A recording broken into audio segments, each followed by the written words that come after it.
slide. A little bit about IDEs Solutions. We've been around since 1996. We're a Dassault Systems certified reseller and certified education partner. We provide complete solutions around product lifecycle management in the way of support and service of the Dassault Systems solutions. We do implementation services and help desk support. We help customers with customizations and help them do process development, automation, and we do training as well. We also have an engineering services group that helps with on-site staffing and process consulting and sort of job offloading. Next slide.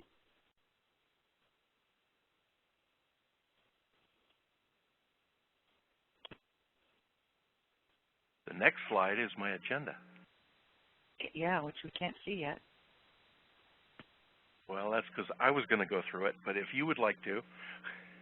I will gladly turn the conversation and the presentation over to Wes Russell, who is our NC manufacturing resource for IDEs Solutions, and actually one of the best resources in the country. So with that, I'll turn the whole program over to Wes. All right, Susan, thank you. Thanks, everybody, for joining. Good morning, I'm Wes Russell, and I'm going to try to keep this within the allotted time frame this morning. I have a habit of running over, so we'll see if I can not do that today. So, as far as the agenda goes, a few points I want to run through here. I thought that since this is the first presentation I have done on V6 automation, I've done a number of them on V5, I thought it would be a good place to start with a question that is frequently asked to those who have not been exposed to automation. The next logical question from there is then why we use automation, what benefits it adds to users. Next, we will take a look at the main characteristics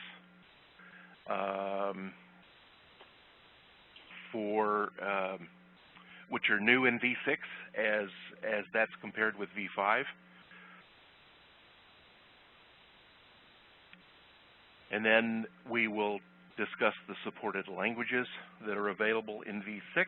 That list has expanded over V5. And then furthermore, we will look at some considerations for migrating V5 automation to V6. Furthermore, we'll look at the Visual Studio tools for applications, commonly referred to as VSTA, and we'll go further into VSTA and look at how to create VSTA library in the Innovia database. Then we will see how to access the V6 automation documentation and take a look at some of the information within that documentation. From the documentation, we will look at some of the differences in scripting syntax between V5 and V6. And finally, I will demonstrate a few, three I believe, V6 automation programs. All right, so with that, we will move on to our first slide, which is what is automation? So there are many things that we could say about what automation is, and I've tried to break this down to a minimal statement here. So think of automation as capturing the use of one or more functions, parameters, inputs, and events into a software program with logic that can be edited and re-executed. So it is very productive when it's necessary to reach the desired goal many times with different inputs. And then furthermore, the logic within the program can modify the results based on these varying inputs. The automation program can simulate user activity, and you can replay the steps exactly over and over again.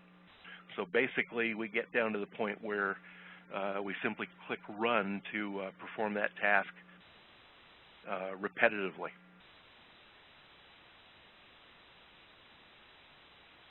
So next, why do we use automation?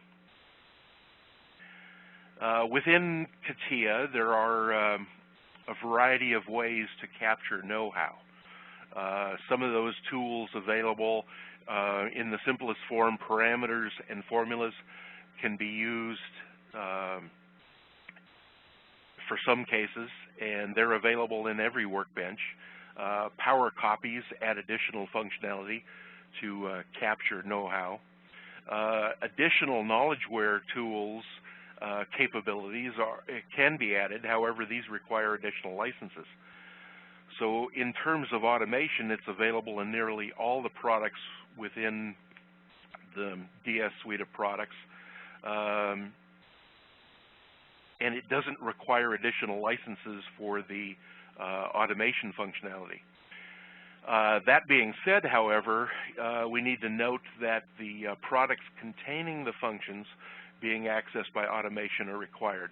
So for example, if I want to access a function that is in the generative shape design workbench, it's required that the GSD license is active when the script is run. So you can't bypass licensing by performing automation, but providing the licensing is available, you can access those functions actually even without switching workbenches. The end result is typically we want to increase productivity. So running a script will perform a task very, very efficiently.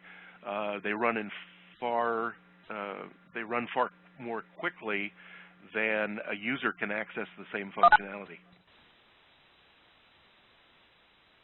In most cases, automation scripts are used for tasks that are performed frequently. For example, we could use a script to create a drawing border and title block. So everyone that creates a drawing requires a border and a title block, and every company typically has a standard format. So an automation script can be created to create that border and title block exactly the same each time the script is run, and generally it only takes a few seconds.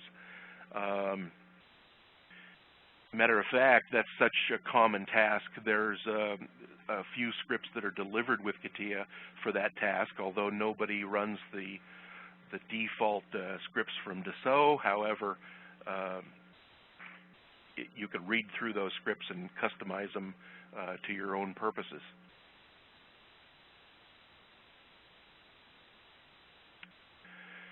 And then the other considerations to make here is that we want to add functionality. So automation scripts can be used to add this functionality that's not built into CATIA or Delmia, whichever the products that you're using.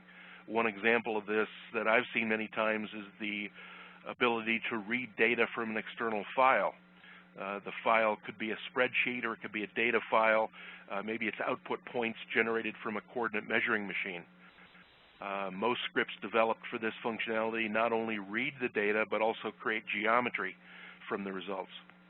So that geometry that they create can be in the form of points, lines, curves, surfaces, or even solid objects for that matter. Another example along these lines is the ability then to transfer data between applications. So you can extract data from CATIA objects and write that data into an external application, such as any of the Microsoft Office products. Excel is one that's commonly used, but you could, if you wanted to write into a Word document or a PowerPoint presentation, or for that matter, you wanted to create a PDF file of output information from CATIA. So those are just kind of various reasons why we would want to write automation scripts.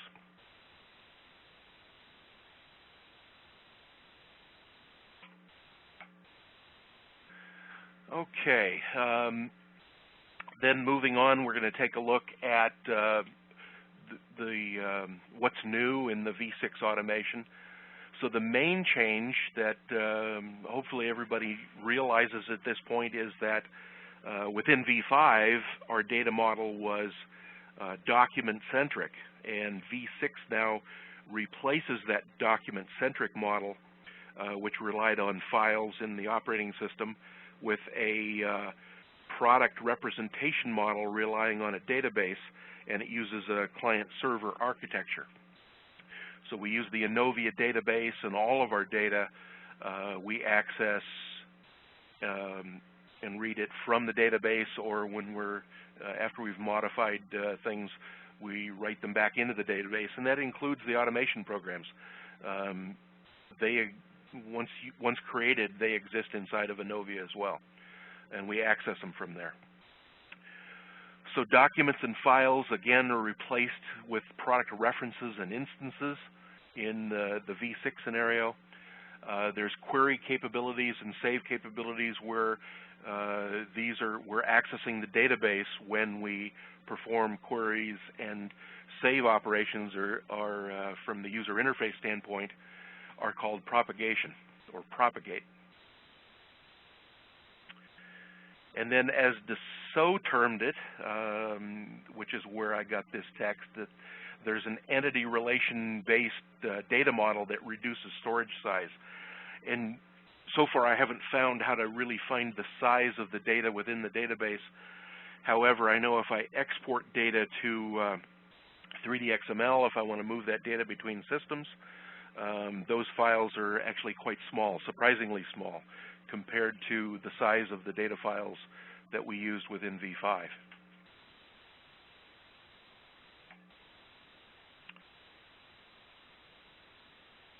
Okay, so new with V6 automation then, parts now support multiple representations, which are enabled by through isolation between the part reference and its shape. As a matter of fact, parts now can have multiple references within a part. An example of that, good one that I can think of, would be the case of a spring, where if you are designing a compression spring, that spring has a length in its designed form. However, when it's installed into an assembly, it's under compression, and the overall length is now shorter. So within the same part, you can have representations that that define or that show the spring in its design state and also in its installed state. So you can have multiple representations within that part. Each PLM entity is assigned a unique identifier, whatever the PLM operation is, and it supports then versioning and configuration and replication. So that's all accomplished through Inovia as well. Moving into the supported scripting languages. The scripting languages in V6 supports all of the supported languages that were available in V5. So those were CatScript, which the CatScript functionality, it's an interpretive language. Within CatScript, you do not have to formally declare or type variables. And so that, again, that functionality will work in V6 as well.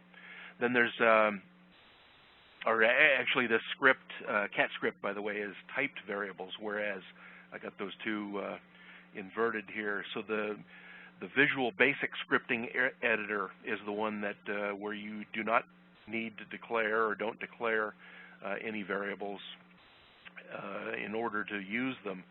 So then that's referred to as a VB script or VBS. Both of those scripting languages, CatScript and VB script, don't support any type of user interface other than you can have an input box and a message box as output. As we move down to Visual Basic for Applications, or VBA, one of the advantages of VBA over the CatScript or VB script is the ability to create interfaces within VBA, and Microsoft Office products all support VBA as well. So the other advantage of using Visual Basic for Applications is the fact that we can talk or move data between two different applications that support VBA. So again, a common example there is within CATIA, you can have a VBA application that accesses an Excel spreadsheet, reads data, and brings it into CATIA, or vice versa. You can access data from CATIA and write that back out into a spreadsheet.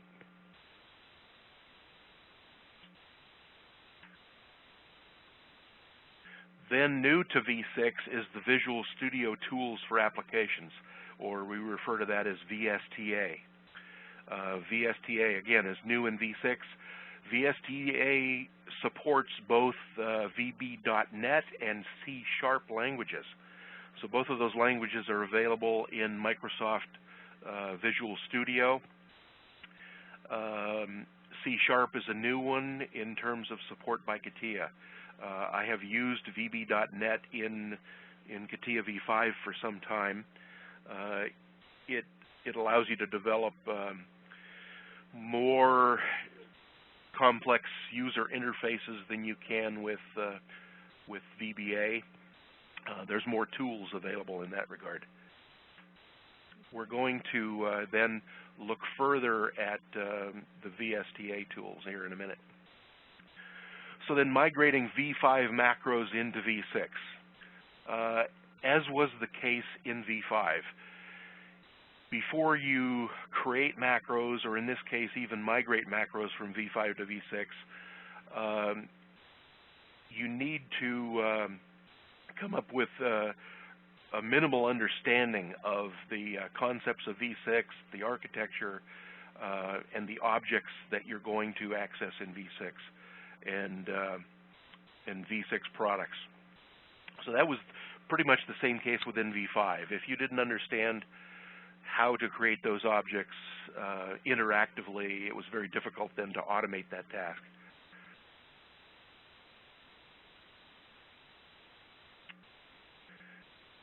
Choose the target language in V6. We still, again, have the CAT script and VB script, as well as VBA. Now we have both VB.NET and C# languages to choose from. Again, understand the main modifications. And then within V6, depending on the level that you're at, V6 is still evolving. So certain functionalities, as newer releases come out, support additional data. So it's important to understand what your installed release supports, whether it supports the data that you're trying to migrate from V5, and understand the details of those modifications.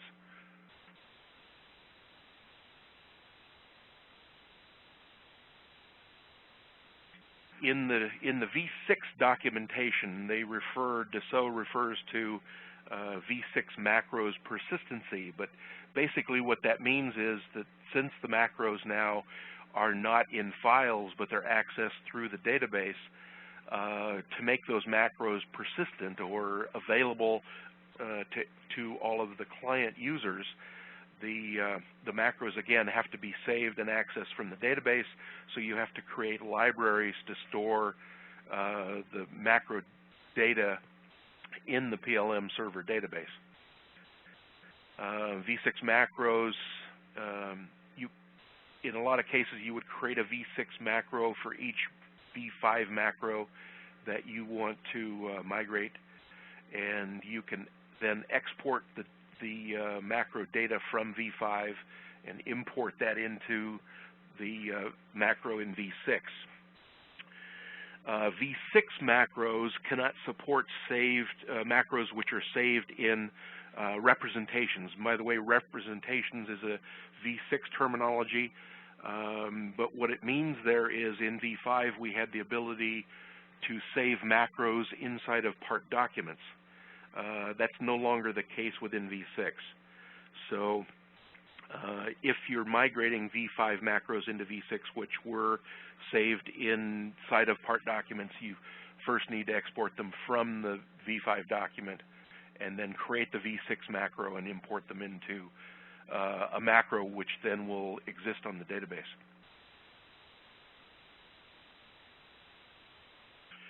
Then, of course, you're going to review, modify, and test your code. Obviously, any objects whose types are derived from documents in V5 are going to need to be replaced. Again, those documents don't exist in V6, so we're going to look at some code here shortly to see what some of those differences are. In the case of some of the scripting and some of the code that you use in part design, for example, we will see examples where it's exactly the same syntax in V6 as it was in V5. In other cases, there's significant changes. When I go into the manufacturing workbenches, programs that I had from manufacturing in V5, so far I found I need to rewrite in V6. Early on, I tried to do some migration and realized, other than the logic in the program, pretty much all accessing the V6 data for manufacturing changed. So that required more significant changes than programs for, things like part design and so on. All right, we'll take a deeper look into Visual Studio for applications. VSTA provides a development framework and a light version of Visual Studio, which is integrated, which is an integrated development environment, or IDE it's referred to. So if you purchase the Visual Studio product from Microsoft, the integrated development environment then lets you create user interfaces, and you can then build programs within that environment, even using different languages. With VSTA, it comes with CATIA, it's installed with CATIA. You have a subset of what Visual Studio is. So this light version of the Visual Studio IDE is then available for access within CATIA and Delmia workbenches. The data, however, if you do have all of Visual Studio, you can move it outside of CATIA if you want to work on Visual Studio external to CATIA. This integrated development environment works inside of CATIA or Delmia applications, as you'll see here in a minute.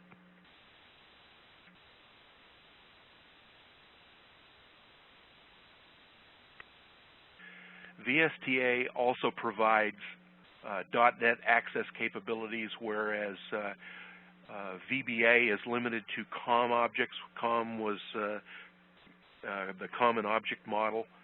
And you were limited in VBA, and still are in VBA and V6, to COM objects, whereas VSTA is accessing .NET objects. And the VSTA runtime works in both 32-bit and 64-bit client-server environments. VBA is basically 32-bit, even though I use it in V6 on a 62-bit, 64-bit machine. It runs fine, but realize you're using it in 32-bit mode, whereas VSTA supports 64-bit.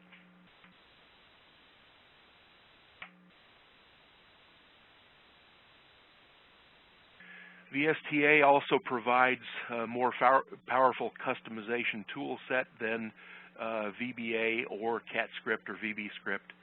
I mentioned earlier that CatScript and VBScript really don't contain much in the way of creating user interfaces. Simple input field is all either one is capable of. VBA expands on that, and you can create user forms and more elaborate inputs and outputs from your VB scripts. But VSTA, then, being a subset of Visual Studio, so far, from what I've seen, contains most of what's in Visual Studio. if you're familiar with that tool. Furthermore, again, it supports both VB.NET and C# languages. So if you're interested in getting into C# as a language that's available, it was developed by Microsoft. It's one of the languages available in Visual Studio, so now supported by VSTA as well.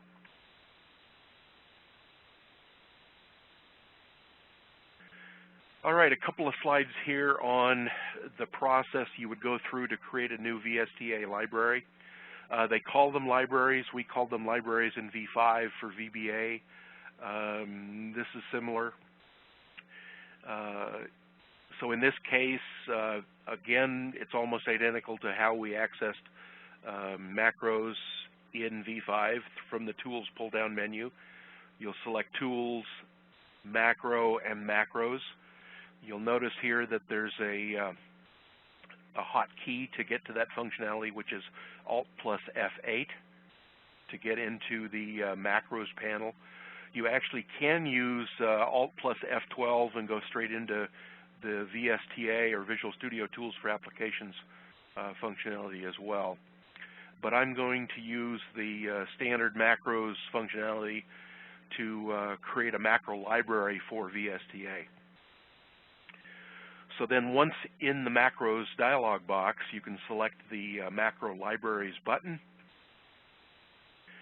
That will then take us into the macro libraries dialog box. From the macros library dialog box, first of all, on the library type, we're going to select that we want a PLM VSTA project from the library type drop-down box. Once in a VSTA library type, we're going to say Create New Library. When you select this then under VSTA, it will bring up a second dialog box that wants to know what language do you want this particular library to support. So the library itself is set up to support either C# or VB. And then once you select the library of choice, you can specify under the New Library dialog box, you specify the library name. You can put it in a description field if you choose, and you click Finish, and then it'll take a few seconds while it then creates this library back in the Novia database. Moving on to the V6 documentation. Unlike V5, the V5 automation documentation was available in the V5 help docs. That is no longer the case in V6.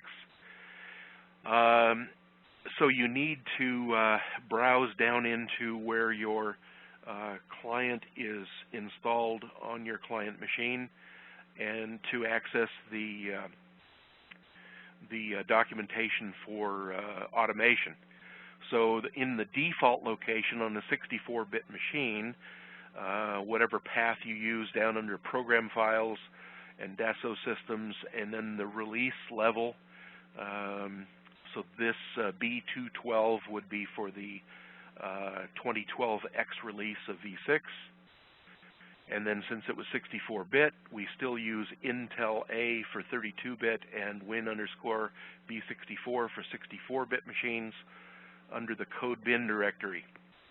If you sort through the many files that are found under in the bin folder, you will find 3 different compiled HTML help files. The v5 automation.chm file, I've crossed it out here because the file exists, but it's basically empty. I'm not sure why it's there. But the other 2 files have information in them, and the bulk of the information about V6 automation is found under the dsy automation.chm file. What I typically do with this file is you can right-click and you can say Send to Desktop, where it'll send a shortcut to the desktop, and or any other folder you choose, and you can put a shortcut on your desktop to access this file, or you can certainly copy and paste this file in other locations.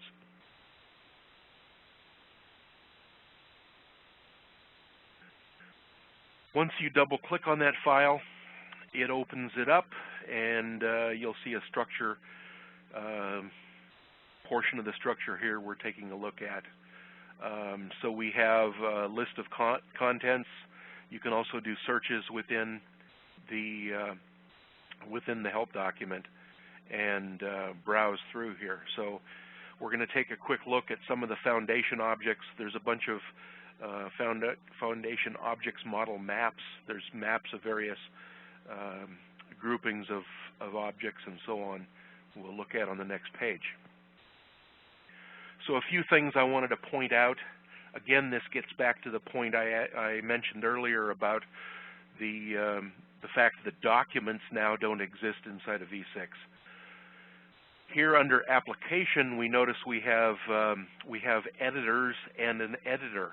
So editors, as you might imagine, is a collection of various editors. Those are our workbenches that we work in. So when we're in part design, we're accessing an editor that has access to the part design objects and so on.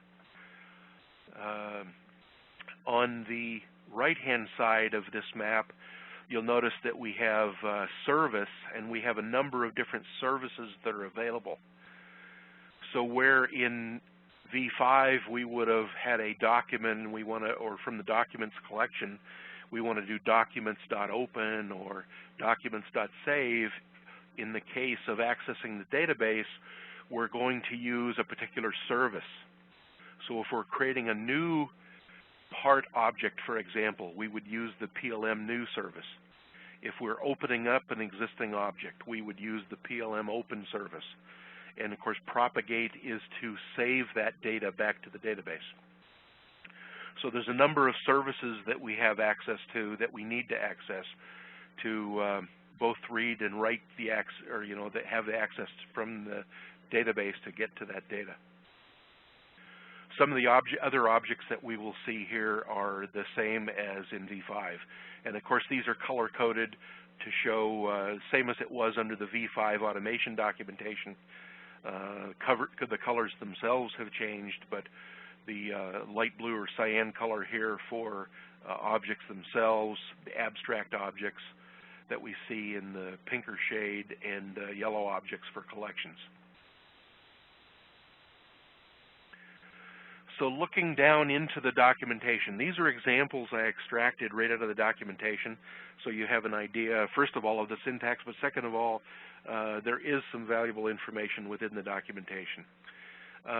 In this particular case, we see how we would access or declare or set an object that was equal to the parent of a part object, and then then a message box is used to display the type name of that object. You'll notice that in V6, the syntax is exactly the same. So in this particular example, nothing changed. And if you had a script already that was doing that, that portion of it would run as is. On the other hand, when we access documents in V5, we know that anything that has reference to a document is going to change. So this is showing here in a couple of different steps the fact that we have a variable that's set to a path and a particular file. And then when we want to, in this case, open that, we use the documents collection, and we use the open method to open the file that's at this path and file name. When we look at the same thing in V6, you will notice it takes a bit more scripting, because first we have to get the appropriate service. So in this case, we're getting a session service for PLM search. First, we have to be able to search Innovia and find the object that we want to open. So we declare the search, we set the search, in this case, the search object. And then from the searches collection, we're adding a new search. Once we have this new search, we have to add the various criteria of how we want to find a particular object. Unlike just giving it the name, you can still look for it just by name. From the database, we have a lot more capabilities on how many different criteria we want to search, when it was created, what revision level it's at, who authored it, a variety of different things. In this particular case, we're looking for a product. The search, in fact, may come up with more than one result. So the results from the search are brought into a collection of entities, and this is how we both declare and set this entities collection equal to our search results. And then once we have the search results, again, if we wanted to open one of the objects from the search, we have to access the PLM open service to open one of the results, or all of the results if you wanted to do that. So first of all, we get the open service, and then once we have the open service, we issue the method, which is a PLM open. From the entities collection, we're grabbing entity item number 1, so the first entity on the list of returned entities. You could also do a test to make sure that it found a result. So this is just showing at a minimum the steps it would need to essentially open one particular object from the Innovia database. Saving the object, although the syntax changes slightly, we can still specify that in a single line. On the top, we see we just simply tell it we want to save the active document. Again, in the case of V6, we're accessing the session service, which is the PLM propagate service, and giving it the save method. So that'll save your data back to the database. Creating objects, similarly, we see V5 on top, and on the bottom we see that within V6, again, we have to first get the session service for the PLM new service. Once we have the new service, we can issue a method which is a PLM create. In this case, we're creating a 3D shape. By the way, this is what we call a part in V6. It's a 3D shape. And this method and this service returns the editor now that has this part opened in it. So they've declared the editor as an editor, and we use the service to create a new 3D shape or a part object. Okay, so that brings us to the last section of my presentation, in which case I will show 3 examples of programs running. The first of which, I'll run a title block program. Again, be aware that there are some sample title block scripts that can be found in CATIA in your V6 installation. So under in this case, it was under the WinB64, so a 64-bit environment. There's a VB script folder, and there's frame and title block programs inside that that you can look at. The comments, last time I looked, the comments are in French. It was developed by Dassault, but if you want to convert those, you could follow through the logic that they used. Certainly that's not the only method, and the method that I'm going to present is a fair amount different than the scripts that run from Dassault. Next, I'm going to run a program that I compiled actually externally in Microsoft Visual Studio. So it's once you compile it, it's an EXE program that still accesses the current session of V6, much the same way we did with V5. And lastly, I thought I would show you how to record a macro into a VSTA library, and then we will take a quick look at some of that code.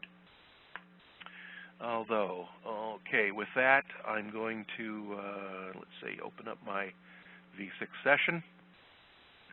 And you should see my display, and I've already opened up a drawing. So again, from the Tools pull-down menu, and the other thing I should say is it is possible to create your own toolbars and add icons, and if you're accessing these functions on a repetitive basis, you may want to create a toolbar with icons instead of accessing these automation scripts or programs from Tools macros.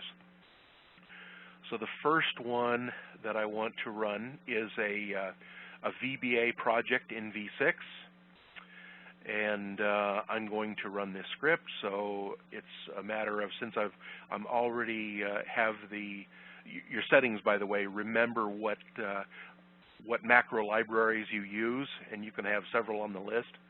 In this particular case, it remembered the last one I used, and I want to run this script. So what this script does when I run it is it looks at the drawing format. It says, well, this is a B-size page, so it will present various B-size formats that I have previously defined, and if I want to use that format, I can press the OK button, in which case it queries the database for that format.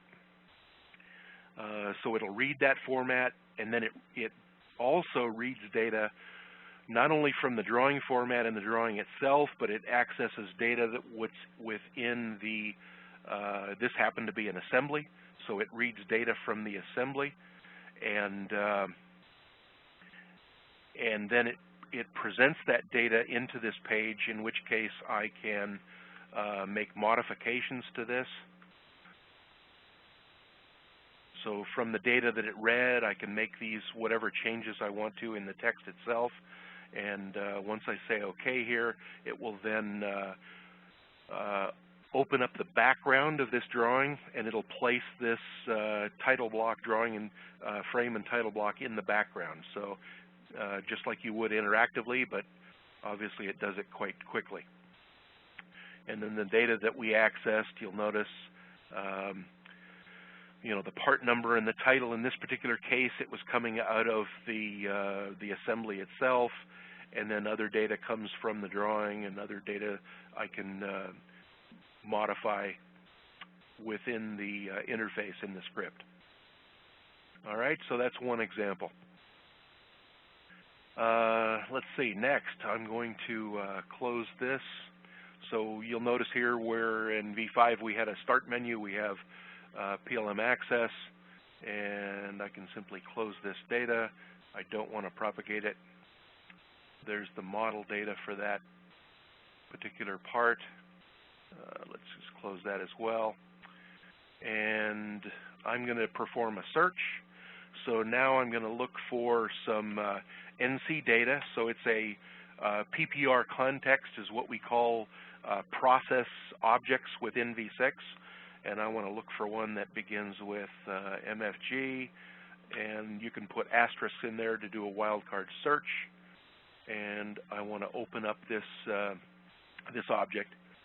Now I'm working out of the Seattle area, and my databases are at our IDEX office down in Portland. So access to my database is as fast as my internet connection. But the nice thing is I can access this data anywhere. I frequently do as I travel from hotels or customer sites.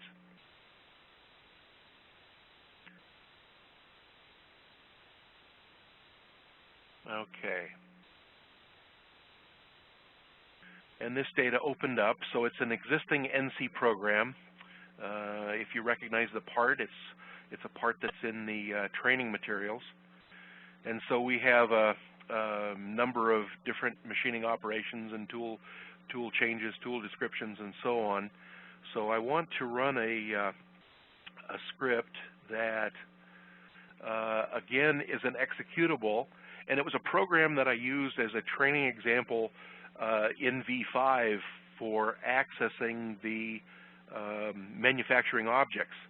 And I wanted to port that over to V6 to get an idea on the changes in accessing those objects between V5 and V6. So this is, again, external. I'm going to double-click on this executable to launch it. The interface certainly isn't anything fancy. It's simply a list box that I'm going to list the objects that I access. But when I select the read button, it's reading through this NC program, and it's extracting data about everything that took place in here. So as we look down through here, it found the first part operation, which was named the default name, part operation.1. It had no comment field that was displayed, so the comment was empty. The part operation accesses a machine. So there's various parameters in here for how the settings in the machine itself were made. Then it goes down into the first manufacturing program. The other thing that I should mention here is if that I had objects in here that were deactivated. For example, I could deactivate a manufacturing program. That data would not display because it knows enough to ignore features that are deactivated. So these were all active objects. And then it went into a tool change, was the next thing on the process list. So this particular tool had a tool assembly, so it gives me tool assembly parameters. Further down, it was an end mill. It gives me the tool parameters for the tool itself. And then furthermore, it gives me holder parameters. So and it will do this for all of the data that was associated to that tool assembly. In V6, unlike V5, we have the ability to stack holders and extensions together, whereas in V5 we had one tool and one holder, so there could be much more data available here.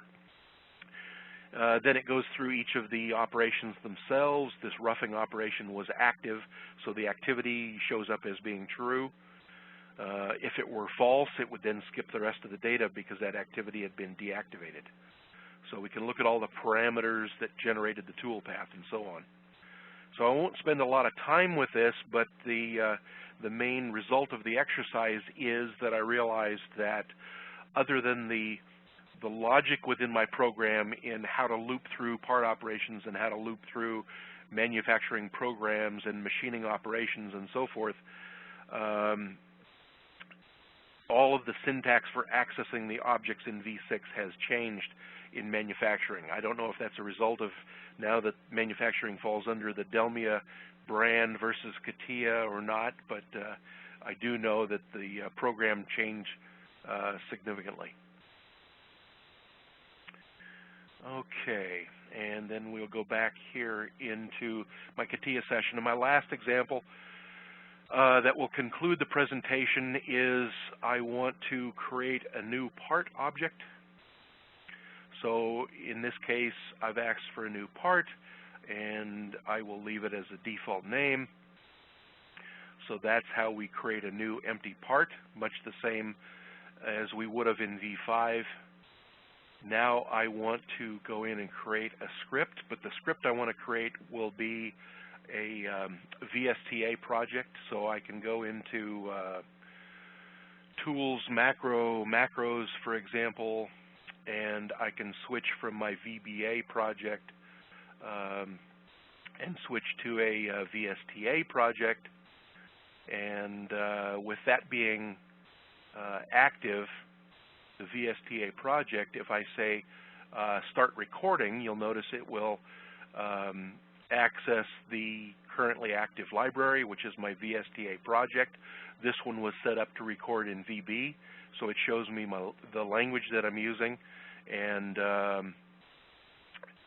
this is the name of the script that I want to create. So we'll say start. I guess I have to start. There's some requirements here in the macro name, macro demo. How about that?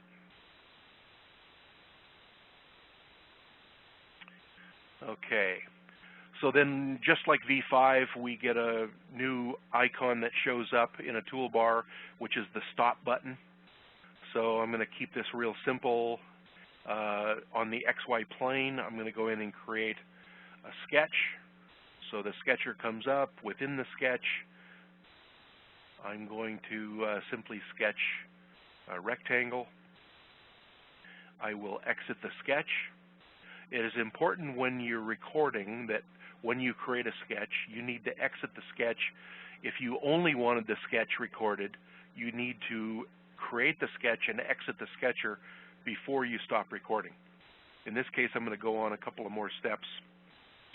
I'm going to create a pad from this and say OK to that. And then on one of the corners, I want to create a fillet, and I'll use the default fillet radius and say OK to that. And then that's all I'm going to record. So in this case, I tell it to stop. And I have the macro recorded. So if I close this and don't propagate to the database, and the only reason I'm closing it is I just want to show you that then you could run that in any part. So if I create another new part and want to run the existing script, if I go to Tools, Macro, Macros, that script will show up on my list. And if I select Run, actually I got to, this was actually an earlier version of the script. I didn't see it on my list. I've been in and out of the database all morning, so I have to check that. But because this one came up taller, I know, and the name was different. But let's take a look at the macro itself. So I'm going to go into the edit functionality. And yeah, this was an earlier script that I was just trying out here this morning, actually. There are some line items here that get recorded that I actually commented out. You have the ability here to comment these things. But I wanted to just show the structure of this for a minute here, and then I'll conclude. First of all, you notice it's declaring an editor, and then it sets that editor as the CATIA.ActiveEditor. So the active editor I was in was part design. So when you record a script, of course, it doesn't do any checking to see is your active editor accessing a part or is it a product or what. If you want to add that logic to this, you can. It declares a part object, and then it gets the active object, which hopefully that would pass as long as you had the active editor was accessing a part. And then it gets the bodies collection, and of course it creates the first body, which is a part body. And then it declares the sketches collection, because you could have multiple sketches and so on. So from the sketches collection, we create an origin, and then it uses that origin, defines it as a reference, and that reference is on the plane XY. So that's where I sketched on. And then within the sketches collection, it's adding a new sketch using this reference, the XY plane, as the reference. So now we've created the sketch. You need to set up your axes. You'll notice the syntax of this looks very much the same as it did in V5. So other than the fact that in V5 we were accessing documents, now we're using the editor. So that's one thing that changed. But the rest of this code, you will notice, is very similar as a recording that we would have done in V5. We still use factory do 2D to create 2D objects within the sketch. The sketch's absolute axis and horizontal vertical directions. And then I won't go through all of the rest of this because I'll run over time, which I'm approaching the limit now. But we see the lines and points that made up the rectangle. When we get down to the bottom here, you will notice there's a couple of constraints, 4 constraints actually, that got created to constrain those lines horizontally and vertically. And then when it does the sketch1.close addition, that's exiting the sketch. The sketch becomes the in-work object. The part is updated. And the next thing we do is create a shape factory, again, same as in V5, to create the pad. And this actually add new pad. So that created the pad. We again update our part. And then remember, I added a fillet radius last. So this creates a reference for the fillet, which is the corner that I selected. The fillet is added, and then after the fillet is added, the radius is changed in the fillet, and then lastly the part is updated. So that's how the script was run. All right. So back to my last slide. Thanks everyone for attending today's session. Look for more sessions, webinars from IDEX which will be coming soon. I don't have the schedule, but Nick will be mailing those out. And if you have questions, since I'm running late here, you're welcome to submit questions to my email address, which is shown here, wesrussell@idexsolutions.com. Once again, thanks everybody. Hey, Wes. Yes. Wes, are you able to take Yes. any questions if anybody wants to stay on? If they want to stay on, I'm available here for a few minutes. Okay, great. Does anybody have any questions for Wes right now?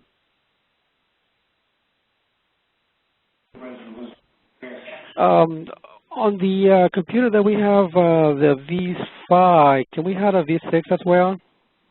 Yes. As a matter of fact, I'm running on a laptop right now that you watched this presentation on, and I have 3 versions of V5 and 4 releases of V6 installed on it. Oh, okay. So we can still use we can save the V5 as a reference for our previous data files that we have, and go to the V6 when you're working with another product or so. Yes, that's certainly.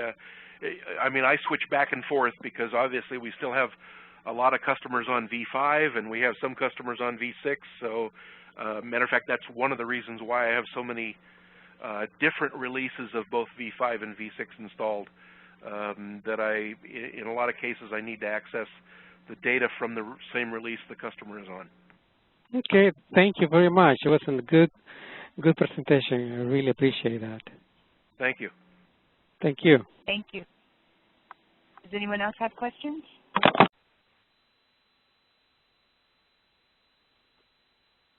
Well, if not, I want to thank everybody for joining the webinar today, and we will be in touch with you regarding the next session. Thank you, everyone. Thank you. Thanks, Wes. Thanks, Wes. All right, you're welcome.